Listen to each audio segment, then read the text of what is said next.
Welcome to the Insight podcast. Joining me on the show today is Jimmy Wightman. Jimmy is a meditation teacher and the founder of Delve Deep. He's helping busy people like you find inner peace, presence, and bliss. I talked to him about the illusion of I'll be happy when and why we all experience it. Jimmy's journey from office worker to digital nomad to meditation teacher. Why, despite living and working on a beach in Mexico, he didn't feel happy. What meditation has taught him about himself and the way he sees the world. How you can start letting go of the striving, jump off the hedonic treadmill and feel calmer and more content, and much more. Before we start, a quick favour to ask.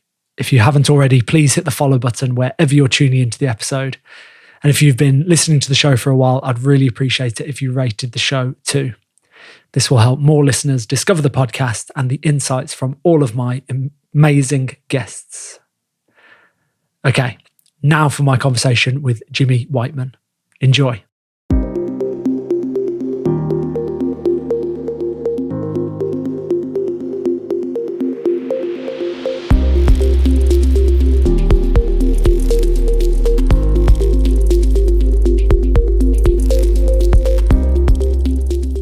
Enough is a feast is an old Buddhist saying that I saw you mention in a post recently. What does that saying mean to you, Jimmy?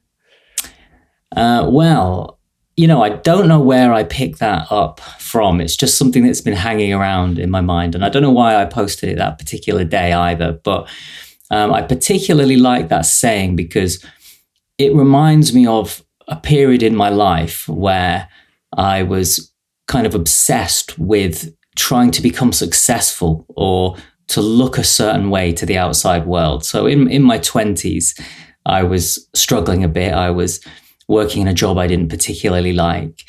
And I was really obsessed with the idea that if I could start a business and I could do these particular things and look this particular way, then finally I'd be sort of able to look myself in the mirror and I'd feel good about myself and then other people would see me as being somehow not broken. I didn't use these words at the time, but that is how I look at it when I think back now.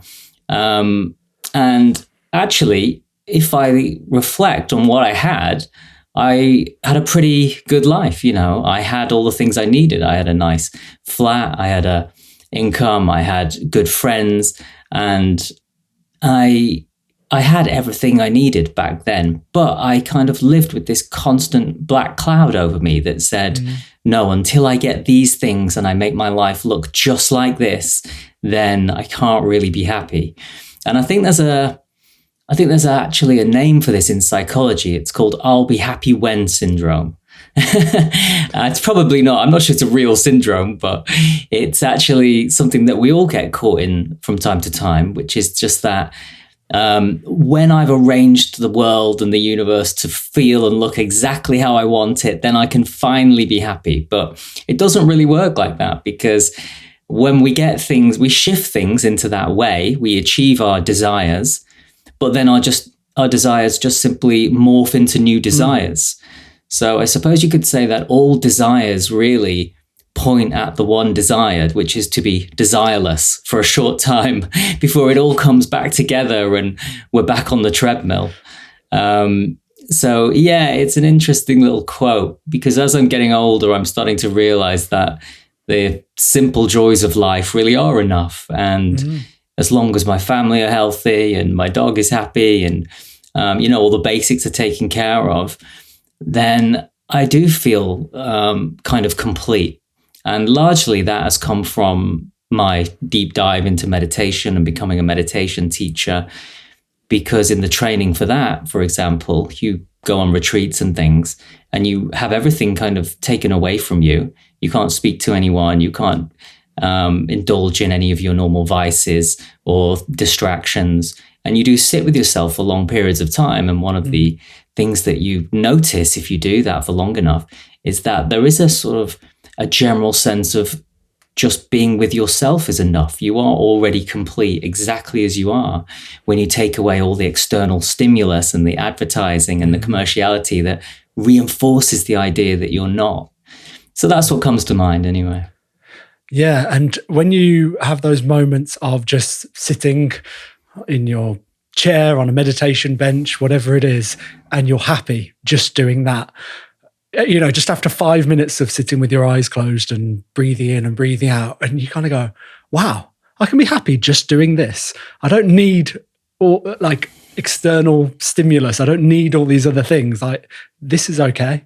And it's funny, like how quickly, saying about wanting more and striving, how quickly we calibrate to the new thing, don't we? We reach the goal, and then so quickly we calibrate and go, well, that's not enough now. And actually I need a bigger house, and I need a more modern car, and whatever it is.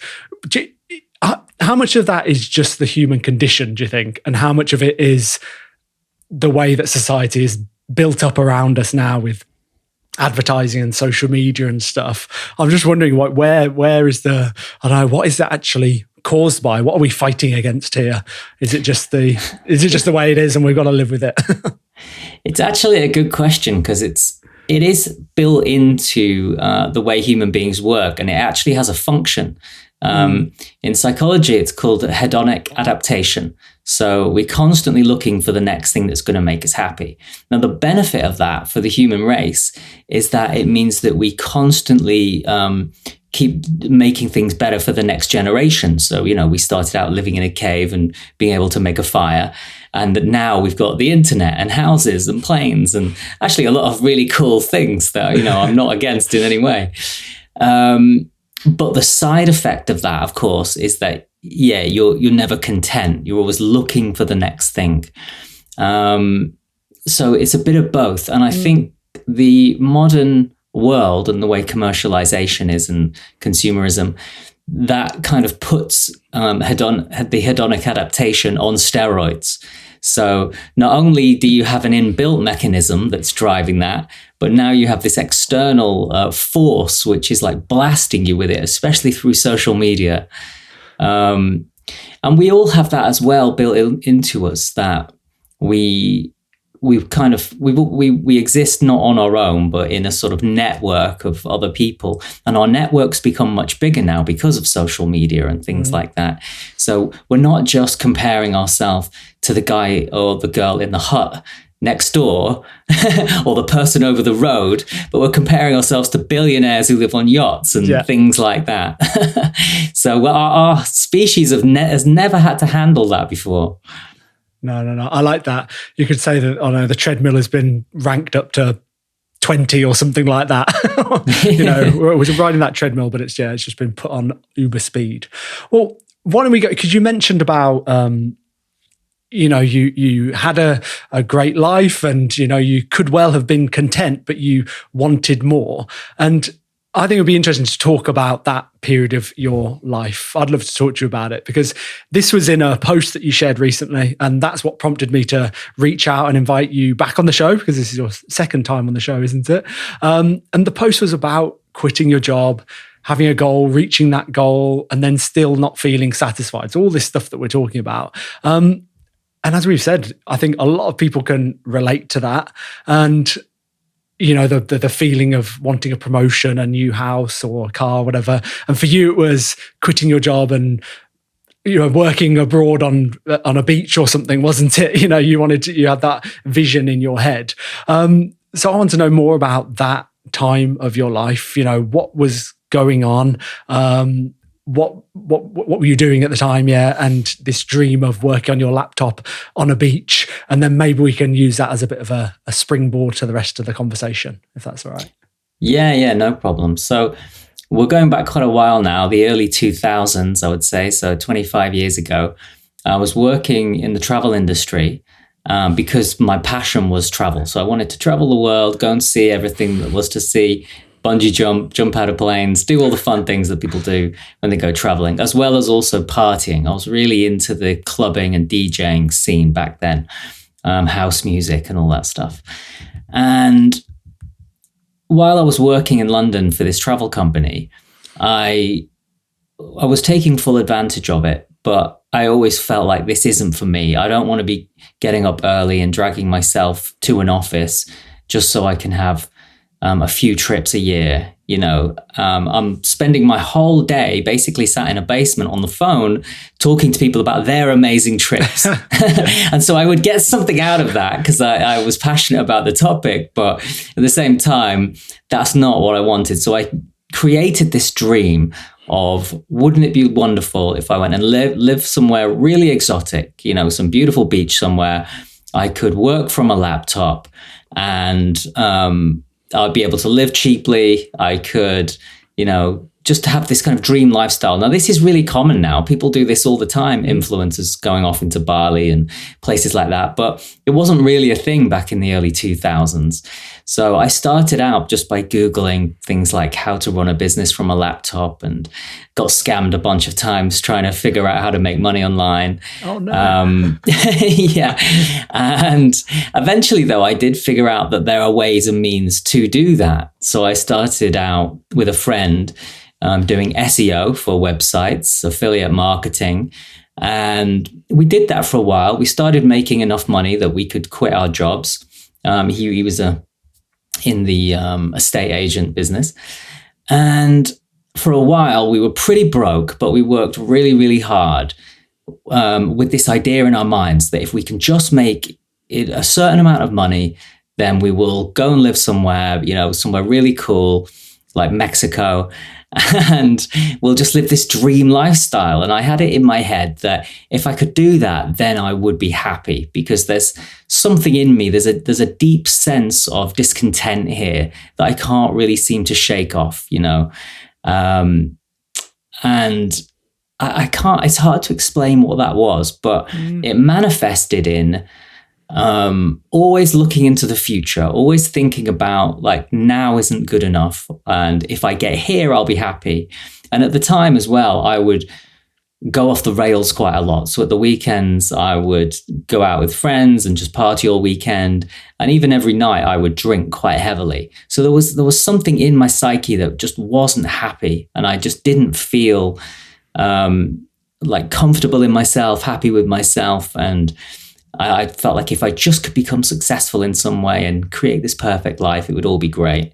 Well, funnily enough, a couple of years later, it all did come to fruition.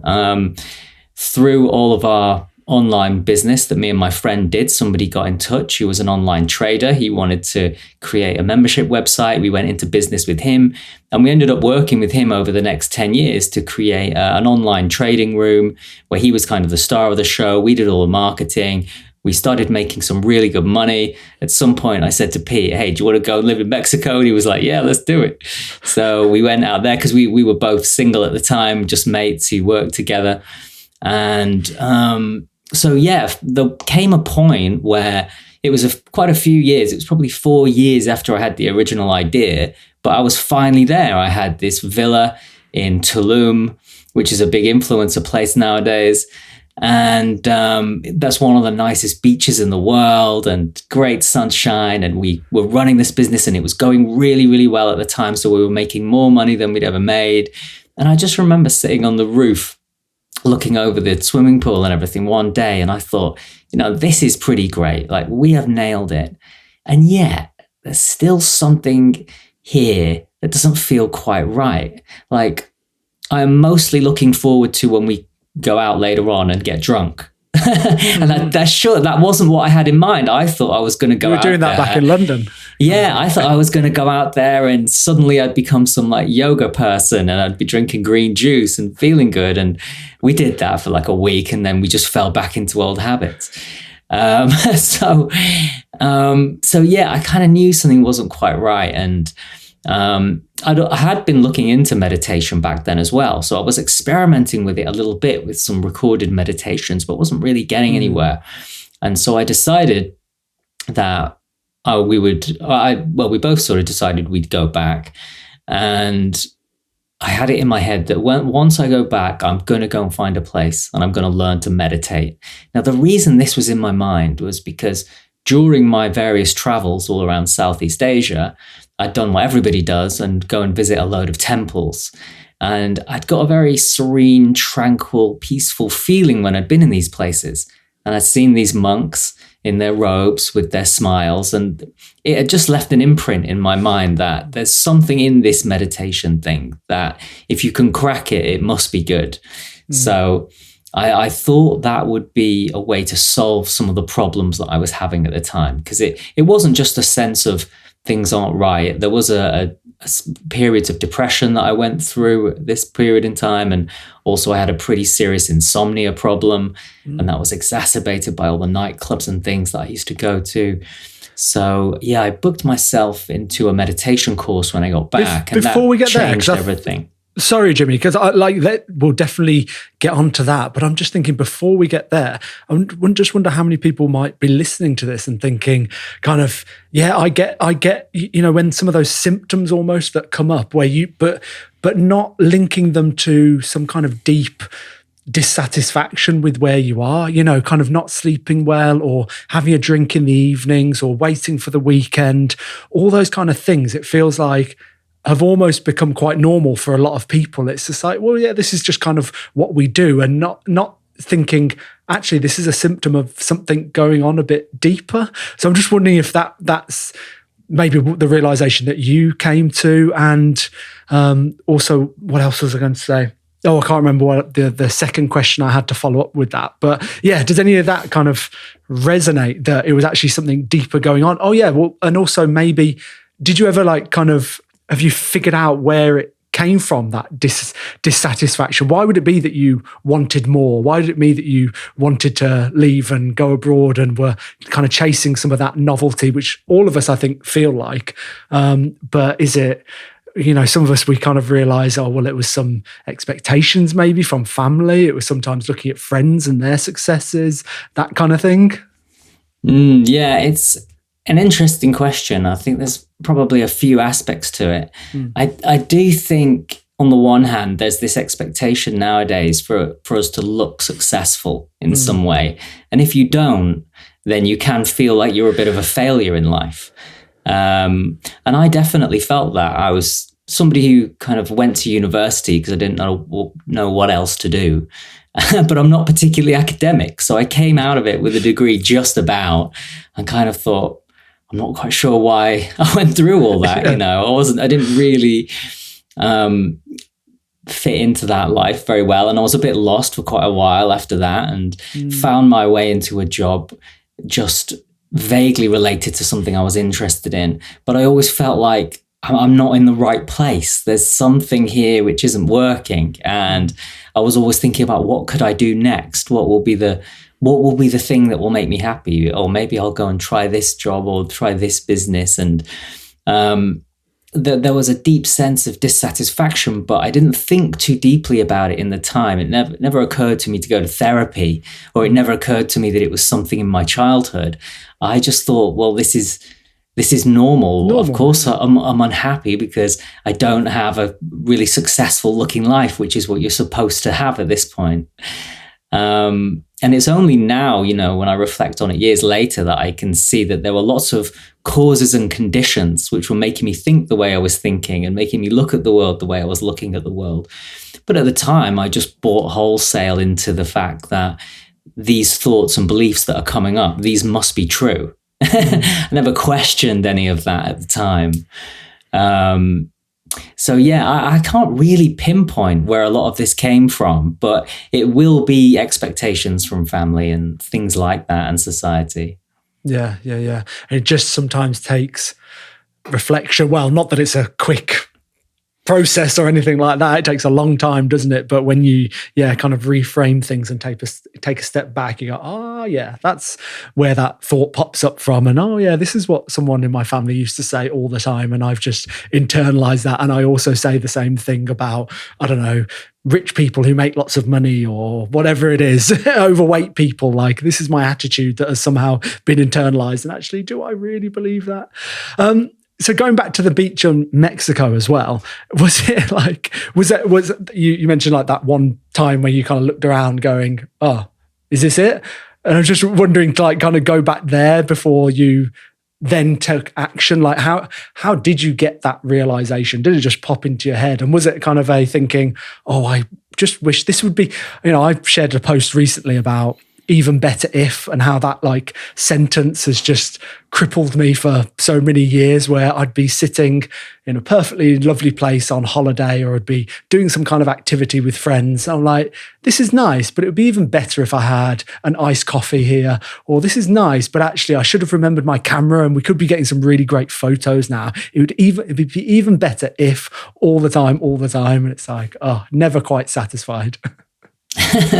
Yeah, the mind tends to do that, doesn't it? Yeah. And it was easy for me in Mexico because I'd had a very clear vision of what I thought was going to happen, which was go out there, basically become a completely different person, get into a relationship with some kind of perfect person as well. I mean, it was ridiculous when I think back on it.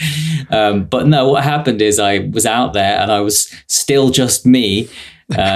Still just kind of confused about life and not sure what to do next, and still drinking way too much, waking up with a hangover, and realizing that I just basically packed a bag full of all the same issues that I had when I was in London and took them all to Mexico. And I realized actually it was after all that time of thinking it was an external shift that I needed, a shift in my environment, which is powerful and is good, don't get me wrong. But the internal shift just hadn't happened. And I realized there must be some kind of inner work that needs to be done. And it wouldn't have occurred to me to do therapy or something like that. You know, I'm not from that generation. I have done now, but back at that time in my life, I wouldn't have done that. So yeah, that was what I thought is right. I'm going to go back and I'm going to try this meditation. Yeah. After your experiences, it's interesting. It's interesting that you're one of like the original digital nomads as well, back in the day. Yeah, before that was a thing. Yeah. Exactly. So yeah, therapy maybe wasn't a thing, and also being a digital nomad and all this kind of unpicking our emotions and our feelings, which of course is valuable and it needs to be done. And yeah, so much of that. I can kind of relate to my experience even now, even within the last 12 months. You know, I've talked about, well, I've kind of in the process of leaving teaching and have these options in front of me. And I've lived abroad a couple of years in Spain. And of course, that option has kind of, I've thought, you know, that I could do that again. I could go abroad. And, you know, people around me say, well, Sam, you're single, you've got no kids, no responsibilities. Why don't you just go live abroad? And it's like, I could do that. But I feel like I maybe am a couple of steps ahead of you where you were at that time, in terms of like, I'm not actually sure that will make me happy. I'm not actually sure that will make a difference. And I think I would just go there and just kind of like look around and maybe have some great nights and enjoy myself for a couple of weeks. But like, it wouldn't fix any of my problems, which maybe aren't problems, but still it's not going to get me any closer towards some of my goals that I have. And it's not going to necessarily be aligned with some of like the values and, you know, what I want to do with my life. I'm just going to be somewhere else in the world. And also I won't have all the people around me, because that's another big thing that I wouldn't want to move away from. Is I've got a brother and sister just down the street. I've got my mum just down the road, and I've got my nieces and nephews and friends and the gym and all that stuff. And it's like, actually, would that make me any happier? So I don't know where I'm going with this, because actually this is about you, Jimmy, and not me. But I just think other people can relate to so much of this stuff. Like, I want to escape. I want to try something new. I'm not quite happy. But now we're, I guess, at the point where, yeah, you packed up, you moved abroad, and then you were sat on that beach in Mexico, but still something wasn't quite right. You had that realization, and now, okay, action. Because maybe if people are listening are in that same situation where it's like, oh, I'm just not quite feeling happy and I'm constantly striving for more and it doesn't seem to be getting me anywhere. So what can I do about this? And you talk about how meditation made a big difference, didn't it? But let's go from there. You know, what actions did you take, and how did you move through that period of your life? Yeah, sure. So it's interesting what you say there, because the external shifts, they definitely bring something. Like, I do recommend to people, they go traveling, go see the world. You know, that was all good and I don't regret any of it. But there was a deep realization at that point that there was an inner shift that was needed. And so that's why I decided to go and look into meditation. I had no interest in becoming a teacher or anything at that point. But I found a teacher in a place in London close to where I lived, and I read the website, and it all seemed fairly scientific. I was very anti-religion, anti-spirituality, complete atheist in my worldview, so definitely didn't want anything that I considered weird. And yeah, so found this website, found this woman who was teaching it. She'd been teaching 20 years. And I thought, oh, this sounds good. This sounds right. It's all about stress release and calming down the nervous system. And I just wanted to sleep. That was the main thing. I just thought, if she can sort this insomnia problem out, then maybe I'll be clear-headed enough to figure out what to do with the rest of my life. So I went along to this course. It was a 4-day course, couple of hours each day over a long weekend. And then that was it. So I went along, got the instruction, learned how to meditate with a mantra in this very, very effortless way. And what I found was it had a profound effect on my physical body. I felt like I was sort of feeling my body de-excited for the first time. There was like no adrenaline, no stress, no nothing. It was a sense of relaxation I hadn't really experienced before. And also a quietness of mind, a kind of inner stillness of mind. And it was really, really extraordinary. And I went home thinking, okay, I think that something feels good here. I might be onto something here. And I went home and I went to bed about 9 p.m. and I slept for about 12 hours. So I knew that something had happened, something good. I was still a bit nervous, like maybe it won't last, or maybe it's just a bit of luck. But I kept up the meditation, only 20 minutes twice a day, every day, which is standard in that particular tradition that she was teaching in. And I just noticed that I started to become more positive, and I started to have a better outlook, and I started to feel more confident in myself. And it was as if taking these short periods each day to just stop and go inwards was helping me tap into a kind of wellspring of inner happiness that was just naturally there, just being overlooked most of the time. And my mindset started to shift towards, okay, I can do all these things in my life. I can achieve my goals and I can get the things that I want. And there's nothing wrong with that.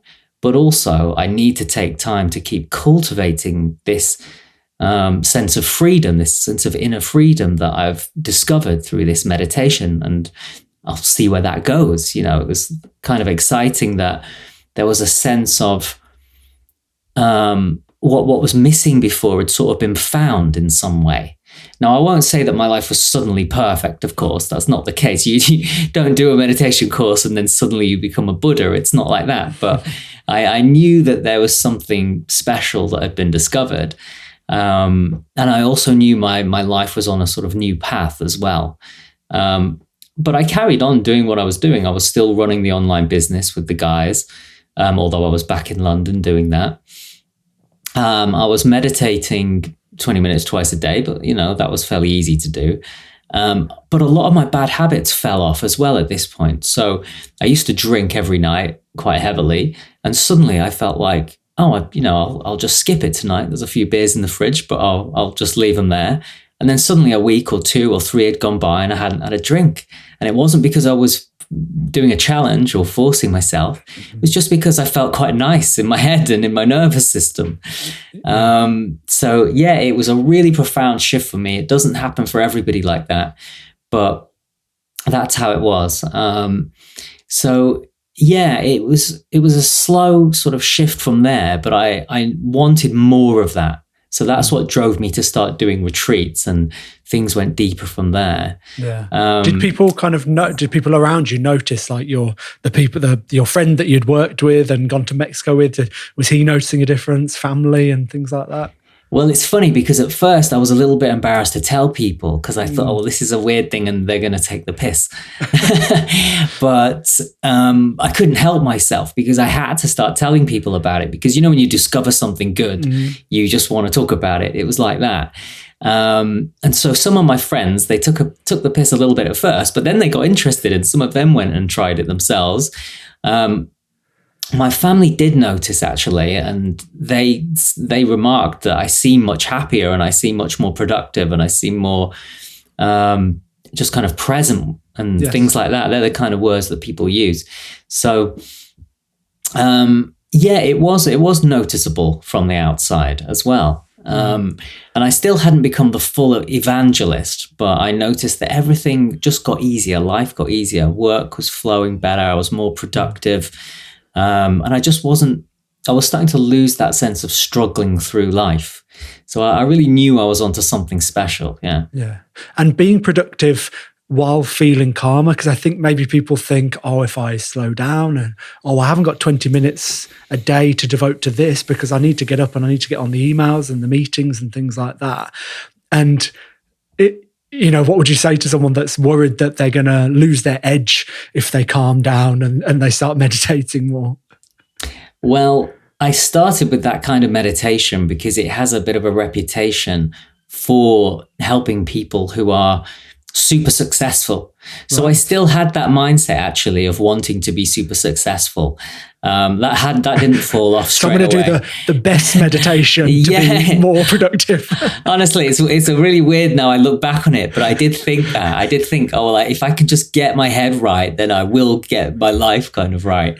Because I definitely hadn't lost that feeling of wanting to arrange my life in a certain way.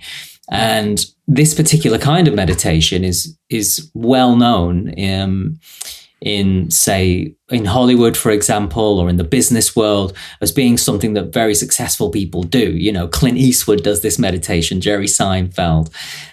You probably know the Tim Ferriss podcast. He talks about it quite a lot, and a lot of the people he speaks to are super successful do it. So I thought, okay, well, I'm never going to be one of these billionaire guys, but anything that's going to help me kind of make a more effective life is going to be good. And it did work like that.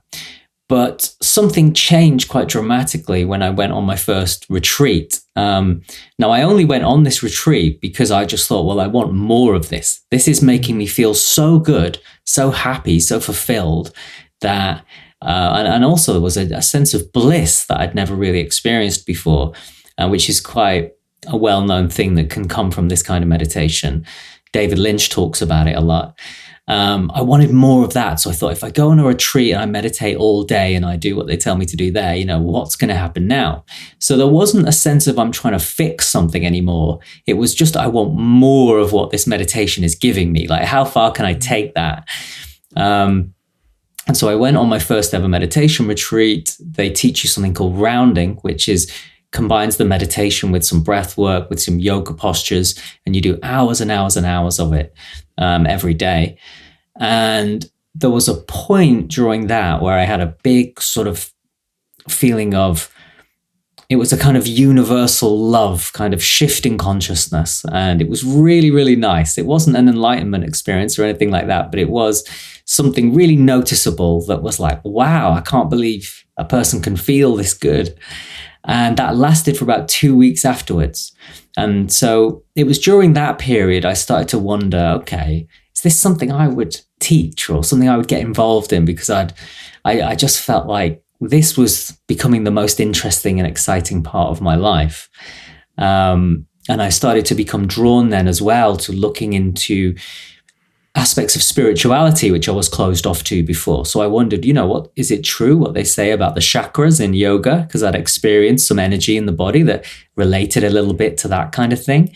And also I went away and I looked at consciousness, because there was a lot of talk on this retreat about the nature of consciousness being one and a field of consciousness, and we all share consciousness. And I thought, well, that can't be true. I'm sure it's just the brain makes consciousness. And I went home and I did some research and found actually that in science, they call it the hard problem of consciousness. And there is a mystery at the core of what we all are.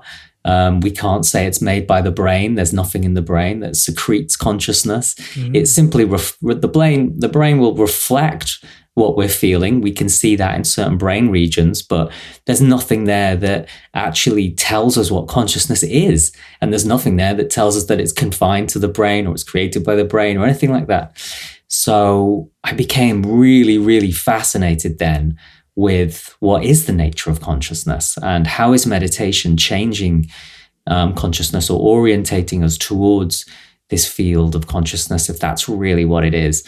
And this burgeoned into a real passion of mine. Then I became almost obsessed with trying different styles of meditation, going on different kind of retreats, looking at different traditions and what they said about consciousness. And really, what it all boils down to is the question, who am I? Like, at the most fundamental level, what actually is here?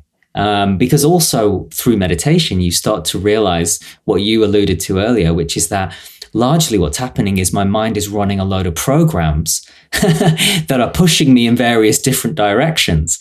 My thoughts are largely arising out of my past experience and my culture and my upbringing. My drives are all like that too. And okay, this person that I seem to be is largely, like a lot of programming to do with what's happened to me. But there's this other thing, this fundamental alive presence that's animating all of that. And what's that? So meditation shifted from what's the best way to get blissed out and happy and feel good, into like, what can I do here for the most self-understanding and insight? And of course, the ultimate insight is finding out the question to do with what consciousness actually is. And so is that then just naturally that will draw you away from, I need more and I want more? I'm just trying to link back to where you were in Mexico in that time. And, then you went to, you tried meditation, and that gave you an opportunity to calm down and relax. And that maybe meant you were more open to these new ideas and experiences. But how do we link from, I want more and I want to be abroad on a beach and I need to look good for other people, to where you are today? Like, is it just a natural progression of when you start to ask the bigger questions and think, well, this is all so much bigger than me, so actually, does a fancy new car really matter in the grand scheme of things when I'm trying to understand myself better? Yeah, great question. So you've hit on the key point here, which is that when you do start to orientate towards and look deep within, what you are basically, that fundamental presence that is you, that is already whole, that is already complete. It's actually the mind activity that makes us feel incomplete and separate and somehow needing to be fixed. But the absolute most fundamental truth of what we are is already completely unbreakable, unstainable, undamageable, and built into it. It seems to be sewn into the fabric of consciousness itself, is a kind of universal love, which is why mystics and yogis and spiritual teachers, it all comes back to love, because that seems to be just woven into the fabric of what we are. And then we overlook it when the mind gets involved and the psyche gets damaged and all of our wounded, traumatized parts start to try and protect us and make us feel separate from the world. We lose that connection to what we fundamentally are. So in meditation, even if you don't believe in this, you might start to tap into it and start to feel good. That's what I was noticing at the beginning. But now as you go deeper and deeper and you start to really orientate towards that, you can feel it and express it in a much more clear and unblocked way. So yeah, does that resonate with you at all? Yeah, it does, for sure. And then the next question I was going to ask was, for people who want access to this, they want to have some of what Jimmy's talking about for themselves. Is a teacher the best way to go, do you think? And even is meditation the only way to go? Is there other ways to go? Or actually, have you found that that's the most impactful and most effective, if that's the word we want to use? Okay, well, I'll give you a way of thinking about this, which I find useful. So I like to explain this whole project really as having two sides. There's gradual cultivation, and then there's what we could call awakening.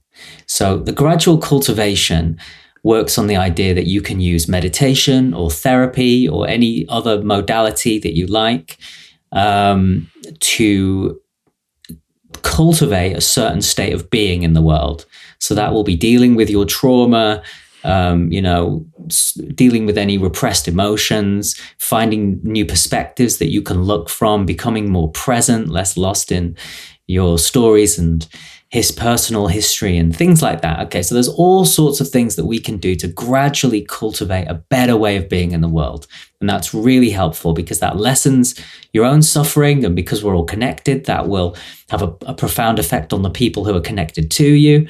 And that's all great. But then there's this other side to all of this, which we could call awakening, which actually is to do with discovering the fact that at the most fundamental level, you are already whole. So on that level, there really isn't anything to be fixed.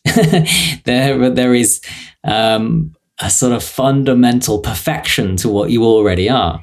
Now, at first, that starts out as a possible belief. Is it actually true? I'm one of those skeptical people who liked the idea of this, but wasn't going to believe it unless I could experience it in some way. And luckily, there are ways that you can do that. In meditation, self-inquiry is probably the most powerful way to point yourself towards the nature of consciousness and discovering what it truly is. And there are famous yogis from the past who have given instructions on this, and there are retreats that you can go on. I mean, Zen Buddhism really is largely about getting the answer to that question. In Zen Buddhism, they call it satori or kensho, which means to see your true nature. It's a direct experience of your true nature. And I went on a retreat where I was going to be trying to look towards this, getting this direct realization of what the nature of consciousness is. And so I was meditating on the question, who am I?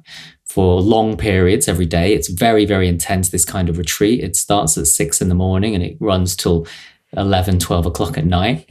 And you just stay on this question all the time. Who am I? And you use the question to orientate back towards, what do I seem to be? What is this sort of sense of open presence that's here? You know, if I try not to get tangled up in the personality function and all the craving and aversion and the wants and needs and all the other stuff, and just go to the purity of this alive presence and sort of stay with that, can I make any discoveries? And actually, it turns out that if you do that for long enough, it's not guaranteed. It happens when it happens and it's not your choice. But if you do that for long enough, there can be a shift. So I'll tell you how this worked in my case. I was on this retreat. I was looking to activate this shift to try and get this understanding, get the answer to the question. And you're told on this retreat that if you think you've got the answer to the question, you go to the teacher and you tell them, right? This is how it works in Zen. And they will kind of say, okay, yeah, you have got the answer to the question. Or they will say, no, keep practicing. You're just believing the stories that your mind is telling you, you know. So this is a direct experience that you're looking for. You're not looking to have thoughts about who I am, right? And anyway, I got to the end of the retreat. The final session finished. I was pretty proud of myself for getting through it because it was intense. And I'd made a lot of discoveries about myself, and I felt like there'd been a lot of emotional cleansing gone on, but I hadn't actually got the answer to the question. I hadn't made the discovery that I went there for. So I was about to go to bed in the retreat center, and one of the guys who was running it said, can you just come and sit with me for a second? So I said, yeah, sure, no problem. I went and sat with him, and he looked me in the eyes and he said, tell me who you are.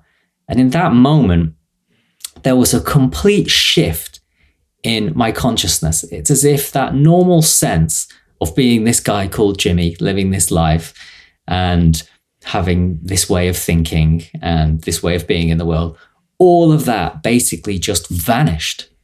And what remained, well, I can't explain it in words, but the only thing I can say about it was a sense of being outside of space and time in some way that I cannot explain. And I was completely stopped in my tracks. There was nothing to say. There was just a sense of peace that I couldn't even begin to put into words. Nothing like what I'd come with before, because before it was always Jimmy finding peace. This was a peace that there was no one in it to be at peace. It was just pure peace. And there just didn't seem to be anything to be said or done. It was just the perfection of everything in that moment. And anyway, this guy who I was sat with, who was trained to be able to speak to people when they're in this state, said, okay, let me ask you a few questions. And he had some questions that he could ask to sort of help him sort of meet you in that place and sort of connect with you in some way. And so one of the questions he asked me was, if you could go back and speak to your younger self right now, what advice would you give them? And in this particular state, the only thing I could say is just no advice, nothing to say. Everything's perfect. That was the only way my brain could compute the whole of life in that moment. So this is known as Satori. This is a genuine moment of enlightenment. It happens to people. It's not something that is reserved for special people. A Buddha or a mystic is somebody who might live in that place and be able to speak from that place all the time. But most people get a glimpse. In my case, that lasted for 3 days. So it was very, very strange because there was no sense of my normal sense of being this Jimmy guy wasn't really there, but I was still able to function and speak to people, but it was just from a different state of consciousness. And it was a complete sense of freedom, because it was freedom from the person who was trying to get free. Now that probably doesn't make sense, but that's the only way I can describe it. And yeah, it was weird. It made me realize that the whole thing was a kind of spiritual accident, because I was actually driven to go on this retreat and try and get this from an egoic place, actually. It was the ego trying to get rid of itself in order to be a better ego. But I couldn't see that at the time. I just thought I was doing it because I wanted to do it. And when the ego went away and completely disappeared, it all seemed kind of funny, really, and kind of silly that this had kind of happened in this way.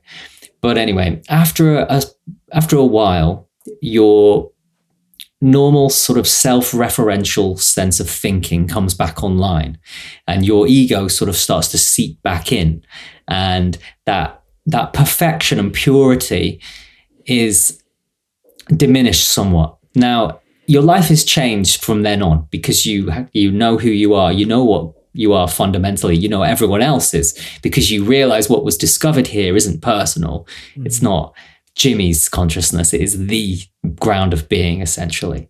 And you can see that in everybody else. But also what happens now is that as your ego reinstates itself and all your dysfunctional behaviors come back into play, you can see it much more clearly. Right. So now I'm like, oh, I can't get away with saying, well, that's just me, that's just how I am, because I've experienced what all of that is, and that's all of my stuff, which has been weighing me down. So I have a much clearer road now to work with all my dysfunctional behaviors and things, to become a more clear, open channel for what was discovered that day on that retreat. So that's probably, you probably weren't expecting that, but I'd love your thoughts on that. I mean, it's deep. It is deep. I'm just wondering how it felt after those 3 days where you were in that state, but then what did it ease off? Did it just suddenly like snap out? And what it feels like, because there must be an aspect which I know isn't the point of what you're trying to do, but you're like, you want to cling to that, don't you? You want to cling to this feeling. And I mean, I've only had little glimpses of it when I've been sat on the meditation chair, and I just have this feeling wash over me, and it just feels like bliss. It just feels like I've taken some kind of drug where I just feel so relaxed, and there's like a tingling going through me, and I'm like, I want to hold on to it, I want to hold on to it, I want to hold on to it. And then, of course, once you start trying to grasp onto it, it seems to just, it seems to ease off much quicker than times when I've just okay, it's just going to keep coming, right? Just keep washing over me. This is lovely. So yeah, how did it feel when it stopped? Well, yeah, you hit on something important there. So the big difference with this is that when the shift happened, it did come with all of those bells and whistles of complete bliss and all the rest of it. And that's great. And like you say, that did actually wear off after a time. But the one thing that stayed is the shift that goes down to the level of identity. So there's something discovered there which can't go away. And I don't have to meditate or practice or remember to know who I am, because I know now because of what happened. But you're right, all of the other stuff, a lot of that peace and bliss and calmness kind of melted a little bit as life came in and my nervous system got hijacked by day-to-day life. So the cool thing about it is, yeah, you do get something which nobody can take away from you, but then the gradual cultivation that I talked about before, that has to be ongoing, because there's still a load of dysfunction and trauma and all kinds of stuff in the system that needs to be worked out. Meditation in itself has this powerful effect on just the functioning mind, which still has some dysfunction in it. But yeah, the cool thing is that fundamental truth of what you are, once that's known, that doesn't go away. And so that's the big difference. And that's why for people who get interested in this, I try and point them in that direction. Yeah. Well, it's like once you've had a little taste of it, it's like once you've had a taste of, oh, this is what it's like to feel relaxed, even, not just in the moment and sat down in like a practice, when you're walking around the street and you're like, oh, I don't have to walk with my shoulders all clenched up and like really fast paced. I can just be like this, or I'm waiting in line and I don't have to get all stressed about speeding up. I can just slow down. And when I don't know, spill something in the kitchen, drop something and it smashes, and I used to go like, like swear and go, Sam, you're such an idiot. And then once you've like created a bit of space to go, oh no, actually I don't have to react like that. This thing has happened. Nothing I can do about it now. Deal with it. And I know those are very basic examples and I can't compare it to some of the experiences you've had and things, but it feels like those are like the little entry points. And maybe we could talk about that as well briefly as we kind of come to the end, is the people that are listening going, okay, well, I can't go on a retreat for a week. I can't meditate from 6 until midnight. I've got responsibilities. I've got things to do. I've got a job and I've got family. What's your response to them? Like how do we give people a little taste of some of these experiences and a bit of space where they can evaluate their wants and needs and their patterns and habits? Is it about finding a teacher, finding an app, whatever it is, where you're just giving yourself a little bit of time to ease yourself in and see what happens? Well, what you said actually is really important there, because even after the enlightenment experience, day-to-day life carries on. And so actually that's why you have to keep meditating and keep practicing, because a person could have an enlightenment experience like that and then still actually become a dysfunctional, not very nice person. It is possible. So yeah, you still want to be working with all of those day-to-day things. Now, everyone will have be drawn in different ways and have different interests and proclivities. So there isn't a one-size-fits-all way to approach it. And even in my own journey, my practice arc has shifted. So I started out with this mantra meditation, which had a profound effect on me. And I still teach that to people now if they want to know about it, if they want to learn it. But I also took on other practices over time, which I've kept up. And I teach those as well now.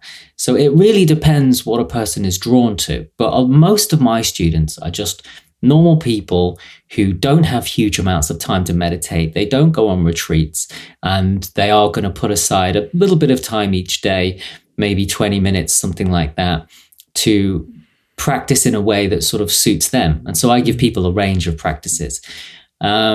If you want to go deeper, I do think it's important to have a teacher. But if people want to start out with apps, there's nothing wrong with that either, because most of the people who come to me, they started out with apps, they got to a certain point, and then they felt like, okay, I need some real feedback now. And that's how they found me or somebody like me.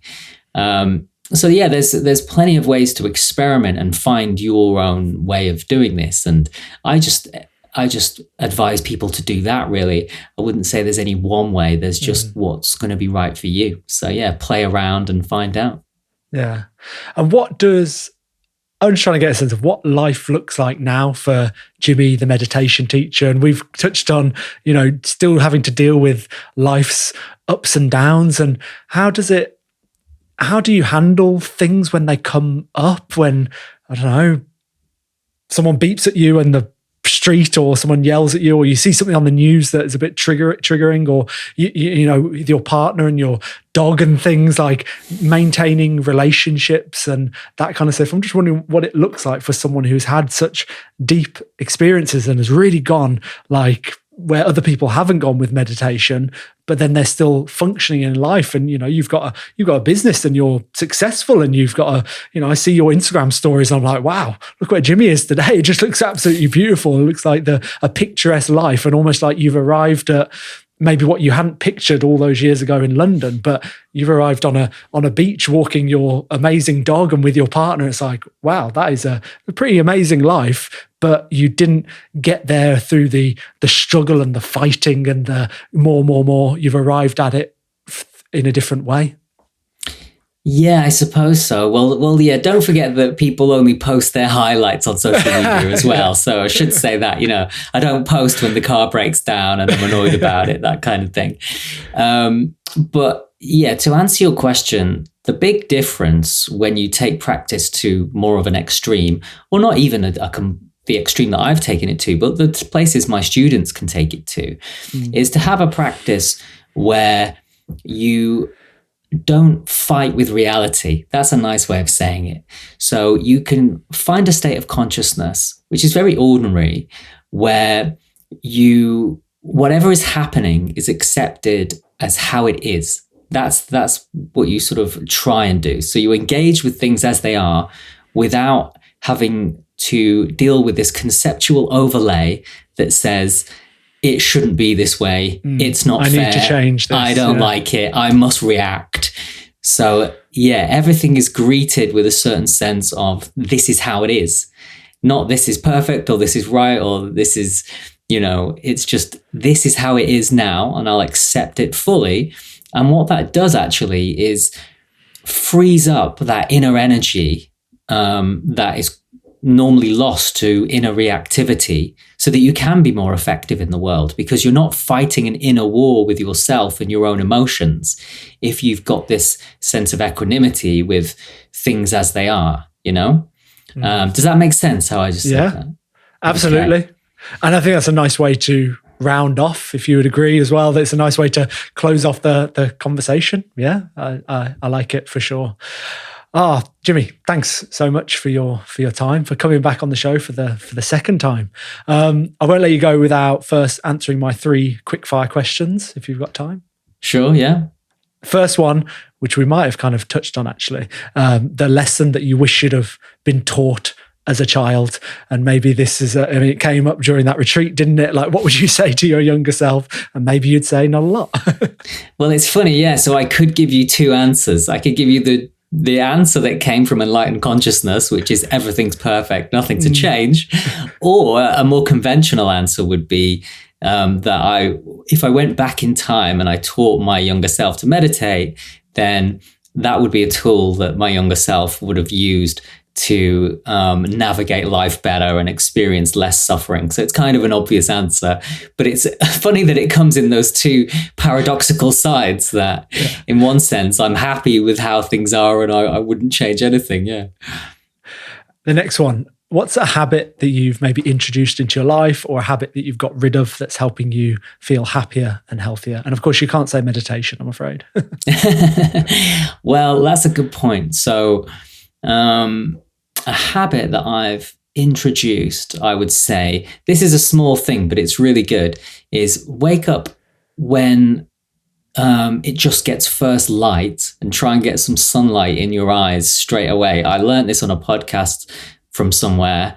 And so I try and do that straight away now every day. And I do think it has a genuinely powerful effect on the brain to get outside, get some light in your eyes, even if it's just for 5 minutes or so. If you meditate outside or something, that's great, or do some exercise, or you can look out a window. But I do find that if you sort of sleep in and kind of hang around in bed too much, then you can become lazy the rest of the day. So there's something about getting up and doing something straight away, which puts me in a much better mood. And the last one, if you could give everyone in the world one book, which book would you give them? Okay. This book probably wouldn't land for every single person, but for the person that it does land for, it is an amazing book. It's called The Science of Enlightenment by my teacher, Shinzen Young.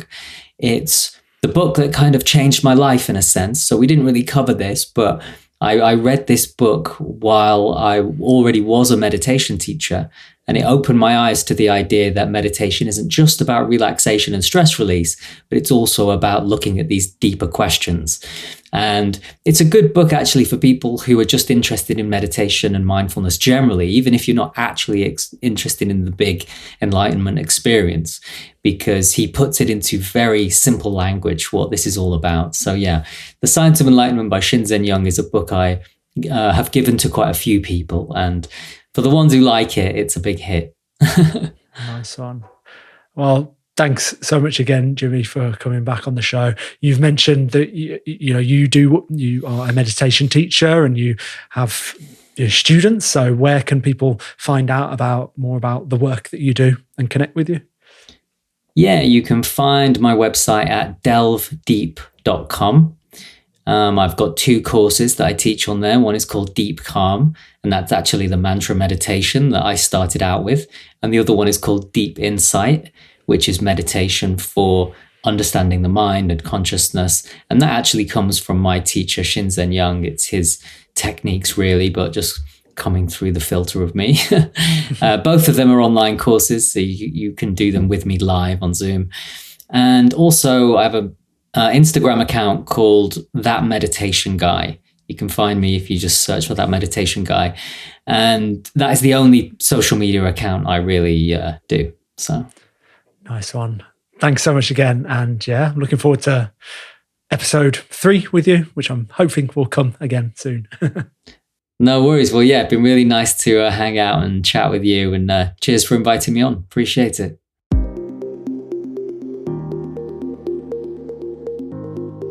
Thank you for tuning in. I hope you found my conversation with Jimmy insightful. If you enjoyed the episode, please do share it with friends, family, and colleagues who you think would find it interesting too. And remember, you can also support the podcast by following and rating the show on whichever app you're listening on.